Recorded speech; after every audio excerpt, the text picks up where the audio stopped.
नमस्कार, देश न्यूज का खास कार्यक्रम रियल स्टेट की रियलिटी देख रहे हैं आप। मैं हूं आपके साथ ऋषिका गुप्ता और आज बात करेंगे अलीगढ़ की, जहां एक और योगी सरकार में अवैध कब्जे करने वाले और भू माफियाओं की ताबड़तोड़ कमर तोड़ने की कार्रवाई लगातार जारी है, तो वहीं दूसरी ओर कुछ दबंग प्रवृत्ति के लोग तथाकथित सत्ताधारियों को साथ लेकर सरकारी जगह पर अवैध कब्जे और निर्माण कर रहे हैं।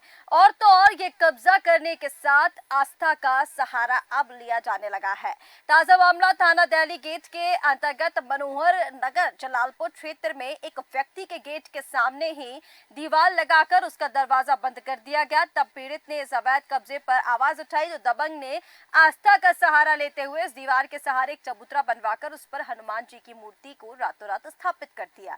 जबकि जिस जगह पर अवैध निर्माण किया गया वह जगह नगर निगम की है। उसके बाद भी नगर निगम और एडीए में शिकायत करने के बाद भी कोई हल नहीं निकला। निराश होकर पीड़ित ने सिटी मजिस्ट्रेट अलीगढ़ की शरण ली और लिखित रूप में शिकायत दी। इसके बाद सिटी मजिस्ट्रेट अलीगढ़ ने संबंधित थाने को तत्काल प्रभाव से कार्रवाई करने के लिए बोला। अब देखना होगा कि कार्रवाई कब तक होती है, लेकिन फिलहाल एक और मामला उत्तर प्रदेश से आता हुआ सामने दिखाई दे रहा है, जिस पर नगर निगम को शिकायत हो चुकी, लेकिन कोई कार्रवाई नहीं की जा रही, जबकि ये पूरा अवैध कब्जा जो है वो सरकारी जगह पर किया गया। तस्वीरों में आप देखिए किस तरह से कब्जा कर वहां पर चबूतरा बनाया गया, उस पर हनुमान जी की मूर्ति स्थापित कर दी गई। पीड़ित का आरोप है कि रातों रात ये पूरा काम किया गया। इसी मुद्दे पर चर्चा करेंगे कि आखिर सरकारी जमीनों पर क्यों अवैध कब्जे किए जा रहे हैं, सरकार क्यों पहले इस पर ध्यान नहीं देती है और उसके बाद ये जो तमाम चीजें हैं वो सामने आती। पहले आपको सुनाते हैं पीड़ित धनेंद्र सिंह ने क्या कुछ कहा, उसके बाद चर्चा की शुरुआत करेंगे।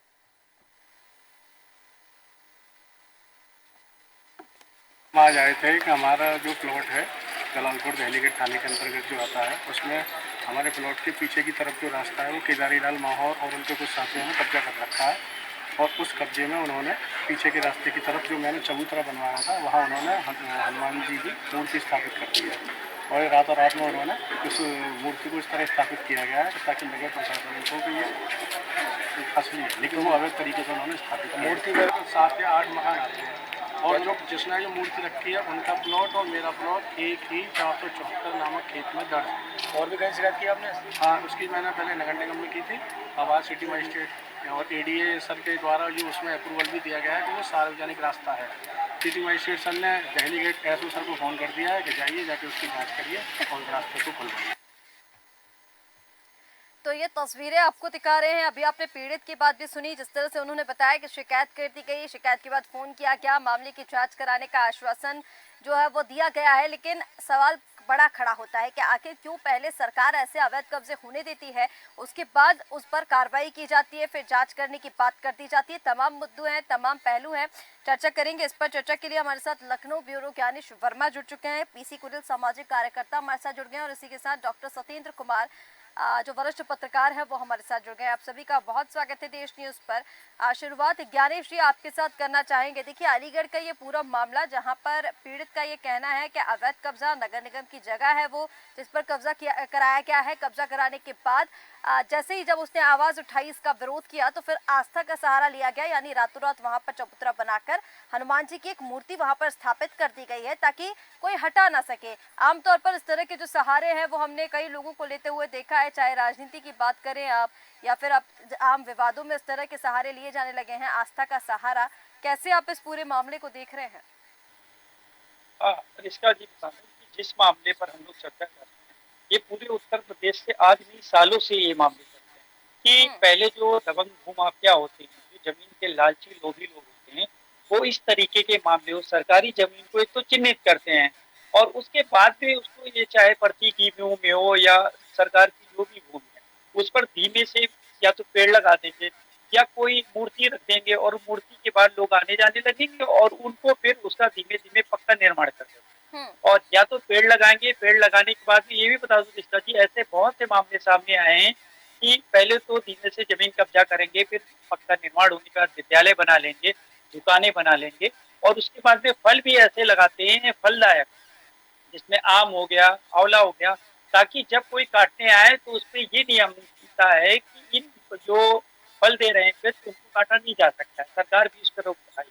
तो ताकि उनको कोई नुकसान ना हो, तो ये सारे हथकंडे अपनाने का काम करते हैं। और हम्म। बता दूँ ऋषिता जी कि कहीं न कहीं कि जो ये उत्तर प्रदेश सरकार है, चाहे योगी सरकार हो, चाहे अखिलेश यादव की हो, चाहे मायावती, लेकिन लग रहा है कि जो दबंग भूमाफिया उन पर शिकंजा कसने के लिए लग रहा है ये प्रशासनिक जो अमला है, जो तंत्र बना है, वो फेल होता नजर आता है।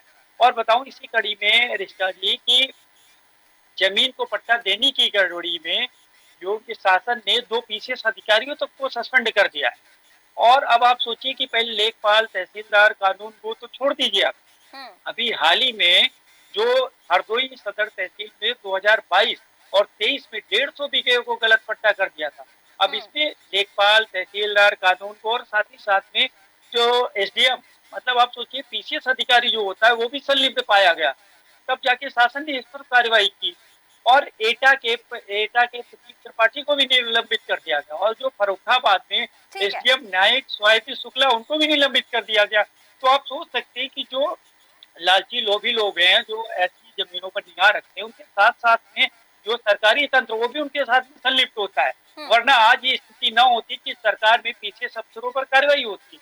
कहीं न कहीं पैसे के लालच में, पैसे के आड़ में ये लोग ऐसा करते हैं क्योंकि उनको लगता है कि मैं जिले में नौकरी करने आया हूँ, 1-2 साल करूंगा और जो भी कागज में हेरा-फेरी करके फिर मैं दूसरी जगह चला ठीक है, जाऊंगा। कहीं कौन न चा कहीं इन्हीं लेकिन लापरवाहियों की वजह से ये जो मामले हैं वो सामने आ जाते हैं, क्योंकि इसी मामले में अब आरोप भी लगाया जा रहा था कि सत्ताधारियों की मिलीभगत से ये जो पूरा कब्जा है वो कराया गया। ज्ञानेश जी, मैं आपके पास वापस लौटती हूँ। हमारे संवाददाता हमारे साथ जुड़ गए हैं अलीगढ़ से, आकाश सोनी। उनसे एक प्रतिक्रिया मैं पहले लेना चाहूंगी। आकाश, कैसे ये पूरा मामला जो है वो निकल कर सामने आ रहा है, क्या कुछ कहना है, शिकायत के बाद क्या आश्वासन दिया गया, तमाम अपडेट इस खबर पर क्या है, दीजिए। देखिए, मैं बताना चाहूँगा जिस तरीके से ये मामला एकदम से प्रकाश में आया कि रातों रात एक नगर निगम की जमीन पर मंदिर का चबूतरा बनवाकर उसमें हनुमान जी की मूर्ति पकड़वा दी गई और उस पे कब्जे का पूरा लोगों ने करने की कोशिश।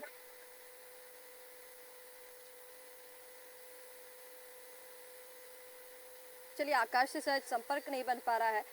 ठीक है ज्ञानेश जी, जिस तरह से आप बता रहे हैं कि कहीं ना कहीं ये जो लापरवाही अधिकारियों की तरफ से की जाती है उसकी वजह से ये जो पूरी चीजें हैं वो निकलकर सामने आती है। पीसी कुरील हमारे साथ जुड़े हुए हैं, सामाजिक कार्यकर्ता। पीसी जी, आपके पास मैं सीधा आ रही हूँ इस मामले को लेकर। पहले तो आपकी प्रतिक्रिया चाहूंगी सर, कैसे इस पूरे मामले को देख रहे हैं। दूसरा, आरोप लगाया जा रहा है कि कहीं ना कहीं शासन प्रशासन के लोगों द्वारा मिलकर ही नगर निगम की जमीन पर ही कब्जा किया गया, लेकिन नगर निगम भी इसमें कुछ बोलने को तैयार नहीं है। तो कैसे नगर निगम की जो जमीन है अगर उस पर कब्जा किया जा रहा है और नगर निगम खुद ही उस पर एक्शन लेने को तैयार नहीं, यानी साफ तौर पर यहाँ पर मिलीभगत और संरक्षण जैसी बातें फिर निकलकर सामने आती हैं।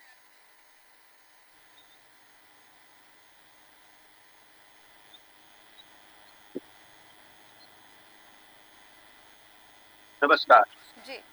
पूरी प्रक्रिया जो सिस्टम है जो जवाबदेही नहीं है ना, ये जो कर्मचारी वर्कर जो ब्यूरोक्रेट ये लापरवाही कर रहे हैं और जो होता है, एक तो माफिया लोग कब्जा करते ही तो आवश्यकता अनुसार जो है काम करते हैं, जैसे किसी पास मकान नहीं है तो चौकी बना लिया इस तरह से। तो इस तरह से कुछ छानबीन होनी चाहिए और कार्रवाई सबसे ज्यादा इस वर्करों पर होनी चाहिए जो काम करने वाले हैं ब्यूरोक्रेट प्रशासनिक अधिकारी। इन पर कार्रवाई हो, इनका जवाब है तो इस देश में ये प्रक्रिया और इस प्रक्रिया नहीं करना चाहे हैं कि केवल संघर्ष बनाए रखना चाहते हैं कि जो पैसे की उगाही है इस तरह के काम हो रहे हैं जो माफिया पनप रहे हैं और इस तरह से गरीब भी जो दूर है जो मजबूर है जिसके पास कहीं मकान नहीं रहने का वो अगर कब्जा करता है तो उसका भी नुकसान हो रहा है। उस तरह से उसको जो संरक्षण का मामला है जो कानून ना है कि भाई जिसके पास नहीं तो उसको जो है जगह दी जानी चाहिए और उसको मकान भी होना चाहिए। तो इस तरह की व्यवस्था है, सरकारें अपने स्तर पर भी इस तरह का बना रही है। तो ये सर्वेक्षण होना चाहिए, कायदे से जांच होनी चाहिए और सरकारें जो है इसलिए दोषी ठहरती है कि वो कुछ को समझने का काम करती है तो अपने अपने तरीके से जो उनके माफिया उनसे संबंधित है जो बाहुबली उनसे संबंधित है तो उनको संरक्षण सरकारें करती रही। सरकार कोई भी हो इस तरह काम करती चली आ रही है, वो करती है, ये सरकार को कुछ ज्यादा हो रहा हम्म। है। ये सही चीज़। ठीक है।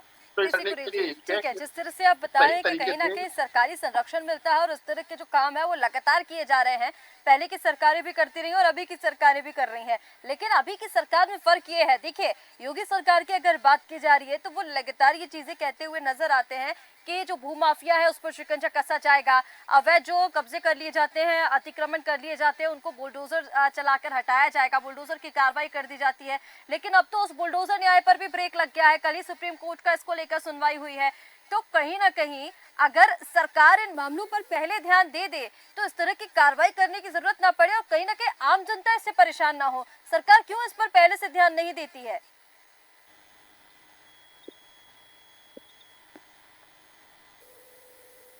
चलिए, शायद आवाज नहीं उन तक पहुंच पा रही है। सत्येंद्र जी, मैं सीधा तो यही सवाल लेकर सरकार आपके इससे वो संरक्षण देती है ना। वो हम्म। जो आज जो बुलडोजर की कहानी है, ये तो बिल्कुल भ्रष्ट है, ये लोगों को बर्बाद करने का है, देश को बर्बाद करने का है। इसमें जो है किसी का जो दोषी अगर है या नहीं है, उसको मकान नहीं गिराना चाहिए, उस पर जांच होनी चाहिए, उस पर सख्त कार्रवाई हो, ब्यूरोक्रेट पर कार्रवाई हो, आखिर इस तरह कब्जा क्यों हो रहे हैं ठीक है। और इनको क्यों नहीं सही तरीके से परीक्षण हो रहा है। ठीक तो है। ये बुलडोजर की तो कहानी सबसे खराब। हम्म। ठीक है पुसी कुरेल जी। सतीश जी, मैं आपके पास आ रही हूँ और देखिए सवाल तो वही है, लेकिन कहीं ना कहीं इसको जो सवाल खड़े हो जाते हैं बाद में, सरकार की बात करें, शासन की बात करें, प्रशासन की बात करें और बुलडोजर न्याय को लेकर, क्योंकि हम बात कर रहे हैं, कल ही इसको लेकर सुनवाई सामने आई जब अवैध अतिक्रमण जिस तरह से गिराए जाते थे, अब वो कहीं ना कहीं जो न्यायिक प्रक्रिया है वो चेंज होगी, न्यायिक प्रक्रिया के अंतर्गत अब ये जो कार्रवाइयां हैं वो की जाएंगी। लेकिन सवाल यही है मेरा आपसे भी, इस पर मैं आपकी प्रतिक्रिया चाहूंगी कि अगर सरकार इन अवैध कब्जों को पहले से कंट्रोल करे, मॉनिटरिंग की जाए, निगरानी की जाए कि किस सरकारी जमीन पर क्या काम किया जा रहा है, कोई उस पर कब्जा तो नहीं कर रहा है, तो ये सारी चीजें देखने को ना मिले। उसके बाद क्योंकि सर होता यह है कि परेशानी सिर्फ आम जनता को होती है, अधिकारियों को संरक्षण मिल जाता है और इस खबर में भी आरोप लगाए जा रहे हैं कि सत्ताधारियों की मिली भगत से ये जो पूरा अवैध कब्जा है वो किया गया है। कैसे आप देख रहे हैं और क्या सरकार को इसे पहले नहीं रोकना चाहिए? जी, 2017 में हाई कोर्ट ने एक स्टेटमेंट अपने जजमेंट में कहा है कि कोई भी धार्मिक स्थल बिना सरकारी अनुमति से कहीं पर भी नहीं बनाए जा सकते हो सरकारी भूमि पर। तो साफ जाहिर है कि हाई कोर्ट ने 2017 में फैसला गढ़मुक्तेश्वर हापुड़ में के एक मामले को उन्होंने जजमेंट हाई कोर्ट ने दिया था।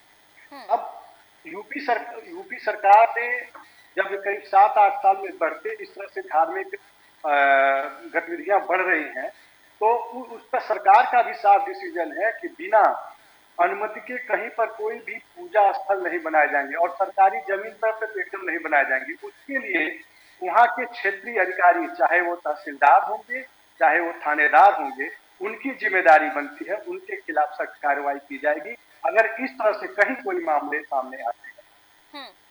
जी, ठीक है, लेकिन क्या अभी तक ऐसी कोई कार्रवाई की गई है? कार्रवाई की जाएगी, ये तो देखिए कई प्रावधान है इसको लेकर, कई कानून है, पर मैं आप ही से जानना चाहूंगी ऐसे अवैध कब्जों को लेकर क्या आज तक कोई सही कानूनी तौर पर कार्रवाई देख पाए हम? क्योंकि कहीं ना कहीं अब ये जो पूरा मामला है, इस मामले में आप देखिए कैसे आस्था का सहारा लिया गया, वहां पर चबूतरा बना दिया गया, हनुमान जी की मूर्ति स्थापित कर दी गई और उसके बाद जब पीड़ित नगर निगम पहुंच रहा है तो फिर कोई उसे वहां से सहायता नहीं मिल रही है। तो क्या इसी तरह से आस्था का सहारा लेकर अब अवैध कब्जे कराए जाएंगे सरकारी जगहों पर? जी नहीं, 19 जून 2024 को ये अकबरपुर में, उत्तर प्रदेश के अकबरपुर में, इस तरह अकबर नगर में मामले सामने आए थे। वो सरकारी जमीन पर लोगों को कब्जा करने का तरीका, मंदिर एक साइड, मस्जिद एक साइड, दोनों लोग बनाए थे, जिसे सरकार ने वहां उस तरह के उस जगह को खाली कराया और इस तरह के है। लेकिन इसमें ये देखना कि प्रशासन कितना तेजी से अपने आसपास की स्थितियों का आकलन करता है, कितना निगरानी करता है। ऐसी घटनाएं क्यों होती हैं? शासन के लोग तो चाहते हैं कि सही काम सही समय पर होता रहे, लेकिन प्रशासन के लोग कितना उस पर एक्टिव होते हैं और इस तरह की समस्याएं न आने पाए। वो तो जब मीडिया के लोग वहां पहुंचते हैं और जनता हो हल्ला के बाद मीडिया के माध्यम से लोग शासन तक पहुंचता है, तब सरकारें जाती है। इस पर रोक लगनी चाहिए, इस पर सरकार को ध्यान देने की जरूरत है। ठीक है, देखना होगा कि सरकार इस पर ध्यान देती है या नहीं, या फिर कब तक इस पूरे मामले पर कार्रवाई होती है। आकाश, जैसे कि ये पूरा मामला निकलकर सामने आया और आश्वासन तो मिला है कि पूरी जो इस मामले की जांच की जाएगी, कार्रवाई होगी, लेकिन वर्तमान में इसको लेकर क्या अपडेट मिल रहा है? आश्वासन तो दे दिया गया, लेकिन इसको लेकर क्या कोई कमेटी बनाई गई है? किस तरह से इसकी जांच होगी, इसको लेकर क्या कुछ जानकारी है?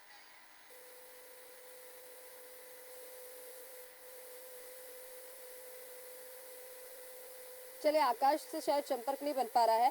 ग्यारह जी, मैं आपके पास आ रही हूँ। अब देखिए, कहीं ना कहीं जैसे कि अभी सतीन जी ने बताया कि कार्रवाई तो होती है, लेकिन कहीं ना कहीं जिस तरह का प्रशासन काम करेगा, जिस जिले का प्रशासन जिस रफ्तार में काम करेगा, उस रफ्तार से कार्रवाइयाँ होती हैं। पर कई सारे मामले हमने ऐसे भी देखे हैं, कई बार हमने इस पर चर्चा भी की है कि मामलों में कार्रवाई हो ही नहीं पाती है। कार्रवाई होना तो दूर की बात है, उस पर जांच ही पूरी नहीं हो पाती, या फिर उसको इतना लंबा कर दिया जाता है कि जो पीड़ित है वो न्याय होने का मतलब आस ही छोड़ देता है कि उसको न्याय मिलेगा भी या नहीं मिलेगा, क्योंकि संरक्षण मिल जाता है और सत्ताधारियों का संरक्षण मिल रहा है उनको, और कहीं ना कहीं दबंगों के हौसले इसी वजह से बुलंद भी होते जा रहे हैं। रिश्ता जी, बिल्कुल आप सही कह रहे हैं। बता दूं कि ये सब फंसाने का काम किया जाता है जमीनों को। क्या होता है, कोई भी आप अगर सही आदमी न्यायालय भी चला जाए तो वहाँ भी सालों साल इंतजार करता है। और सबसे पहली बात तो नीचे स्तर पर जब एप्लीकेशन दी जाती है तो चाहे इंस्पेक्टर साहब हो चाहे लेखपाल साहब हो, सालों साल टरकाते रहते हैं और बड़ी मुश्किल से अगर उस पर कार्रवाई कहीं हो पाती तो उच्च स्तरीय अधिकारियों के जानकारी के बाद। और नहीं तो ये हर जगह, मैं बता दूं, उत्तर प्रदेश में सरकारें बदल रही हैं, कोई भी प्रदेश की बात करें, चाहे अलीगढ़ बात करें, बाराबंकी बात करें, चाहे किसी भी जिले की बात करें, आए दिन हर दूसरे तीसरे ये शिकायतें आती हैं कि जो आम आदमी है वो कानून के भरोसे रहता है, लेकिन जो कानून के रक्षक ही हैं वही कानून से ऐसे खेलते हैं उस आदमी के साथ में, और वो उनके ऊपर भी डिपेंड है। सब यदि लेखपाल उसे ये कहा और उसे जांच के लिए जाएगा, 10 बार जाता है, साहब कहेंगे आज टाइम नहीं, कल वहाँ, किस तरीके से। और कभी पैसे, बता दूं कि अक्सर देखा गया है कि जो 10 से 2 बजे तक अधिकारी को अपने ऑफिस में बैठना चाहिए, अक्सर वो नहीं मिलेंगे, कहीं प्राइवेट कार्यक्रम में चले गए हैं, कहीं कहीं चले गए हैं। तो इस तरीके से इतना डिले हो जाता है कि कानून पर लोगों का भरोसा उठ रहा है। और जैसा मैंने अभी जिक्र किया है ऋचा जी की, अब सोचिए पीसीएस अधिकारी जैसे लोग संलिप्त हैं तो शासन ने कार्रवाई की, तो आखिर क्यों कार्रवाई की है? कहीं न कहीं वो संलिप्त थे ना। और इस सरकार, योगी सरकार में उन अधिकारियों से कहीं न कहीं संपत्ति का पूर्व विवरण भी मांगा जा रहा है। बताते हैं कि 2,45,000 कर्मचारियों का वेतन रोक दिया गया। अब आप सोचिए कि कोई ये हल्का मामला नहीं है, क्योंकि लगातार सरकार ऐसे कर्मचारियों से उनका विवरण मांगने का काम कर रही है, और 2,45,000 कर्मचारियों का वेतन इसलिए रुका है कि वो अभी तक अपना ब्यौरा नहीं दे पा रहे हैं।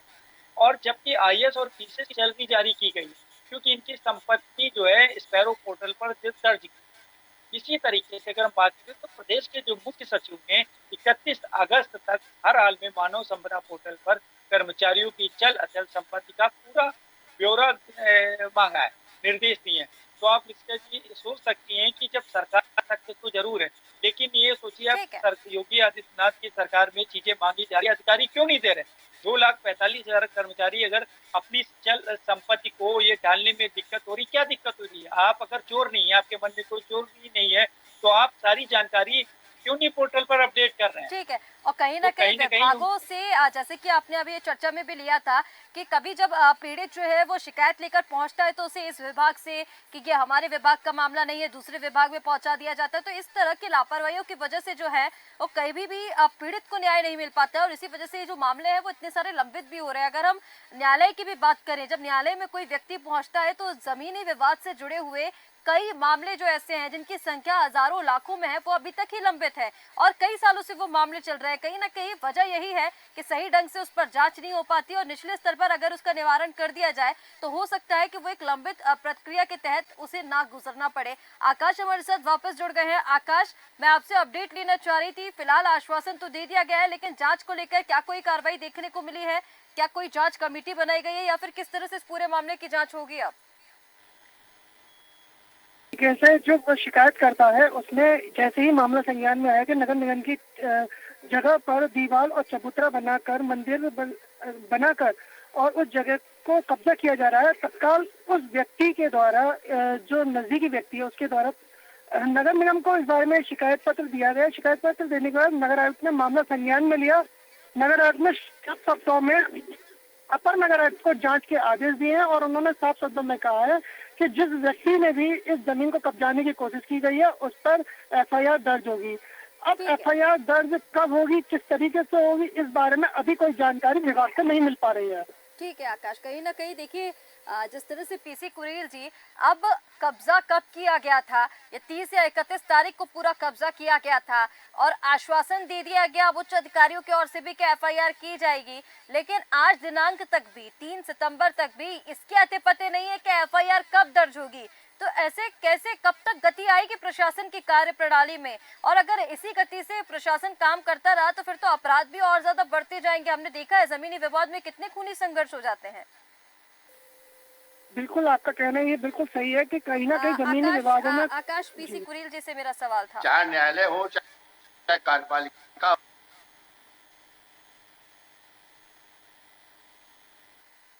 चलिए, शायद संपर्क उनसे नहीं बन पा रहा है। सतेन जी, एक फरवरी 9 को जो है एक यहाँ अमराई गांव में जो है कानूनी ध्वस्त की गई, जो 143 के अंतर्गत थी। उसकी बाद में पैमाइश हुई, कई बार पैमाइश हुई, और वो जो है नगर निगम की गलत प्रक्रिया को ठहरा रहा है। वर्तमान जो आयुक्त है वो कहते हैं कि जो है ये बिल्कुल गलत गिराया गया है, मैं इसमें लेकिन कुछ कर नहीं सकता हूँ, हाथ बंधे हुए हैं, ऊपर से जब मुझे निर्देश मिलेगा तभी मैं कुछ कर सकता हूँ। तो इस तरह की जो व्यवस्थाएं हैं और सरकार उस पर सुन नहीं रही, कोई सूचना में भी नहीं दे रहा है, तो ये प्रक्रियाएं चल रही है, तो उनको गंभीरता से देखना चाहिए। और ये इस तरह से पूरे देश में चल रहा है, उत्तर प्रदेश में चल ही रहा है, और खास तौर से जहाँ जो सरकारें ऊपर और नीचे दोनों सरकारें जहाँ है वहाँ ज्यादा इस तरह का हो रहा है।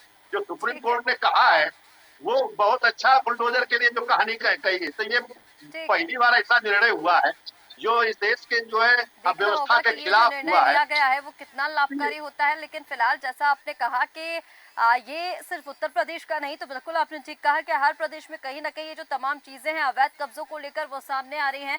सतेन जी, एक अंतिम प्रतिक्रिया मैं आपसे लेना चाहूंगी। आप देखिए, इस पूरे मामले को लेकर जैसे कि अभी बताया आकाश ने कि अभी तक एफआईआर भी नहीं हुई है, 4-5 दिन पुराना ये पूरा मामला हो गया है।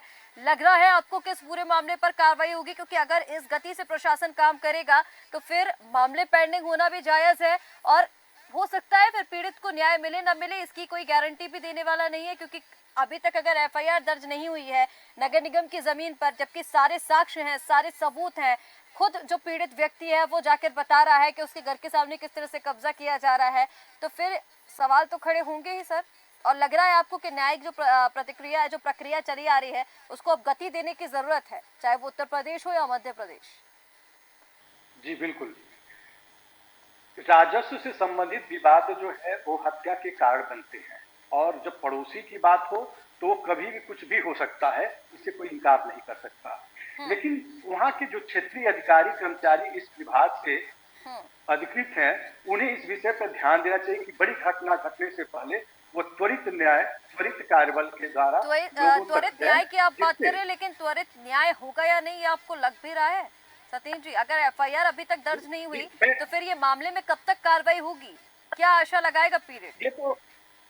ये तो शासन के ऊपर एक, तो वहाँ के लोकल लोग जो है शासन के ऊपर एक बहुत बड़ा प्रस्तुति लगा रहे हैं कि शासन कमजोर हो रहा है, कि ऐसे लोगों के खिलाफ सख्त कार्रवाई नहीं हो पा रही। बिल्कुल ठीक कह रहे हैं, ऐसे लोगों के खिलाफ सख्त कार्रवाई होनी चाहिए। और कहीं ना कहीं अब समय भी है कि न्याय की जो प्रक्रिया है, जो कहीं ना कहीं धीमी गति से चलती थी, उसको रफ्तार दी जाए और ऐसे जो मामले हैं उसका त्वरित निवारण किया जाए ताकि कोई बड़ी घटना में तब्दील ना हो। फिलहाल आप सभी मेहमानों का हमारे साथ जुड़ने के लिए बहुत शुक्रिया।